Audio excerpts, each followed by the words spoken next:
கண்ணீர் வடிக்காதே, ஏனெனில் உனது உழைப்புக்கு பயன் கிடைக்கும் என்கிறார் ஆண்டவர். எரேமியா 31:16.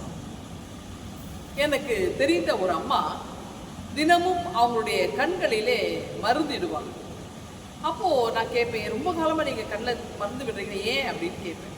அப்போ அவங்க சொல்லுவாங்க, இல்லை நான் என் வாழ்க்கையில் சின்ன வயசுலேருந்து நான் ரொம்ப கஷ்டப்பட்டேன் ஐரமா. நான் அழுது அழுது என் கண்களிலே நீர் வற்றி போனது, இப்போ என் கண்ணில் தண்ணியே இல்லை, அதனால் நான் மருந்து இடுறேன். நான் பாருங்கள், அழுகை அவங்களுக்கு ஒரு பெரிய ஒரு ஆயுதமாக இருந்திருக்கு, அதிகமான கடினப்பாடு.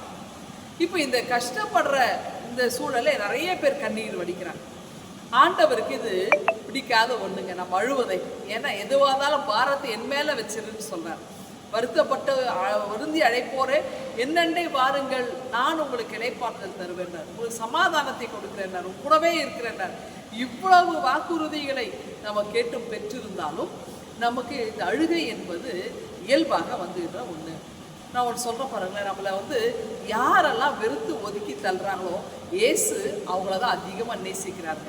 அப்போது நம்ம இந்த உலகத்தில் தனிமையாக இருக்கிறோம், என்னை பிடிக்கல யாருக்குமே அப்படின்னு நினச்சின்னா நீங்கள் உண்மையிலே பாக்கியவதியாக இருக்கிறீங்க. ஏனென்றால் இயேசு உங்களை அதிகமாய் நேசிக்கிறவராக இருக்கிறார். பாருங்களேன், ஒரு உதாரணம், சகேயுவை மனுஷர்களுக்கு பிடிக்காது. ஏன்னா சகேயு அநியாயமாய் பணம் வாங்கினார், வட்டிக்கு பணம் வாங்கினார். அதனால் அந்த ஊரில் ஒரு பணக்காரனாக இருந்தால், டாக்ஸ் கலெக்டராக இருந்தால், அதனால் மக்கள் கூட்டத்தில் அவனால் போக முடியலை. அப்போது மக்கள் எல்லாம் சகேயுவை வெறுத்து ஒதுக்கினாங்க. ஆனால் பாருங்கள், இயேசு அவரை தேடி சென்று சகேயுவே நான் உன் வீட்டில் தங்கணுன்றார். அதே மாதிரி இன்னொரு உதாரணம் பார்த்தீங்கன்னா, ஒரு ஆண்டவர் இயேசு தொழுநோயாளிகளை ஊருக்கு வெளியே அங்கே விட்டபோது அவர் தேடி சென்று அந்த தொழுநோயாளியை மார்போடு அடைக்கிறார். எனக்கு சித்தம் உண்டு, சுத்தமாகிறார். அப்போ மனுஷர் யாரெல்லாம் வெறுத்து ஒதுக்குறாங்களோ இயேசு அவரை தேடி செல்கிறார். அவருடைய சிலுவை பரியந்தம் வரைக்கும். இந்த சிலுவையில் கூட பார்த்தீங்கன்னா 3 பேர் அறையப்பட்டாங்களே, இயேசுவோடு 2 பேர் இல்லையா? அப்போ அதில் கூட இந்த கள்வன் என்று சொல்லி ஒதுக்கி வைத்து அப்படிப்பட்ட நிலையில் கூட ஆண்டவர் சொன்னார், இன்றைக்கு நீ என் கூட பரதீசில் இருப்பாயின்னு சொன்னார்.